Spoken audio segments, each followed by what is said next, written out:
There's one major thing about training the lats that very few people explicitly mention. And in this video, I'm going to tell you what that is, and I'm going to tell you why it's going to be so crucial for you to understand, to be able to understand lats and how to train them. So first things first, the normal sort of model, the normal understanding of the lats is that the lats are this fan-shaped muscle, right? So here's your arm, someone is facing away from you, and here is the spine. And so you have these upper lats and you have these lower lats, and they all converge into the upper arm.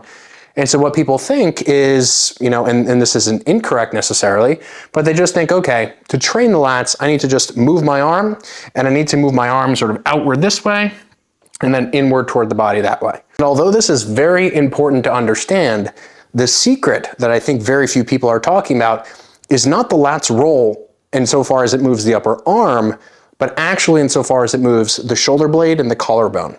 So the shoulder blade is this thing that sits right here, it's this triangle, and then the collarbone is this thing that goes over here and attaches, your entire upper body to the sternum. And so what that looks like specifically in terms of motion, as compared to the traditional view of lats, which again, if you picture 1, 2, 3 parts of the lats, people just think the lats do this. They pull the arm into the body, 100% true, but what we're talking about in this context is not motion just of this, but motion of this whole segment.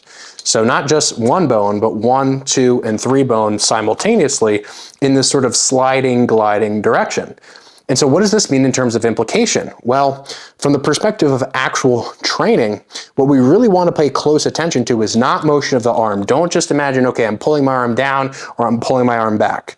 Think about everything that you do for lats as more of a motion that occurs through the armpit first and through the arm second. So let's imagine you're doing a row. Well, instead of just thinking about pulling the arm backward in some sort of arbitrary direction, you want to think more about sliding the armpit backward. In other words, cueing from exactly where all these lats attach up and into, and thinking about not just pulling with the arm backward, but thinking about pulling with the elbow and the armpit simultaneously as you drive the arm backward. And for a pull down motion, what might make more sense than simply just driving your elbow to the floor is driving not just your elbow, but your entire armpit to the floor like this. So this motion right here, this control of this sliding thing, this is from here to here in this sort of backward direction. If I show you from this perspective, it's basically 100% of the lats are contributing to shoving this thing downward and backward.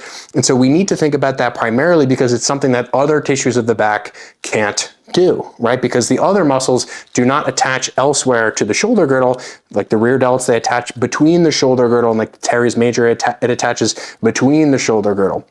So of course, while other muscles like the traps may contribute to this motion at other angles, if we're thinking about a row or a pull down, thinking about the armpit first is incredibly useful. Now, a really simple and straightforward way to begin to apply this principle, if you're someone who's struggling with it, is to separate motion from the arm and the shoulder girdle. In other words, 1, 2, 3 bones all together into 2 distinct categories or 2 distinct motions. So one motion might be you focusing on doing a pull down with your arms and your shoulders together, but perhaps before that as a sort of primer, and you can even include this as its own exercise, because I think that many of you, if you've not done this kind of thing before, will feel just how different it is to concentrate on moving your armpit as opposed to just your arm. But what you want to do is set up so that you're essentially doing, let's say, something like a single arm pull down, but instead of actually moving through all of your arms together, what you're supposed to concentrate on in this context is more just the sliding aspect of the shoulder girdle going up and down.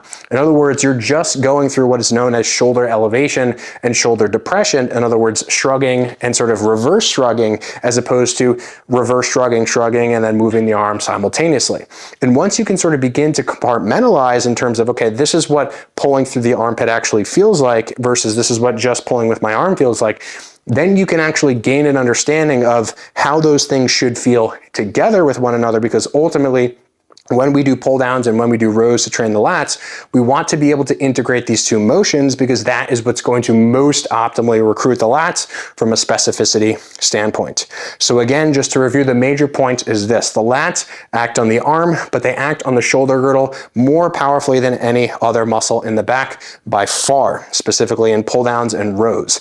Now, in addition to that, you want to sort of separate out 2 distinct motions, one of which might be a pull down and another of which beforehand might just be something like a shrug, reverse shrug, or if you're, your arms are getting pulled more forward because you want to focus more on a front to back direction, then that's also fine too. You can focus on more of like a forward reaching and then a sort of shoulders back and down type of thing. And then once you sort of separate those motions and you get a good idea of, okay, this is what precisely pulling through the armpit feels like, then you can integrate the two. And once you do, I can almost guarantee you'll feel a world of a difference in your lat training.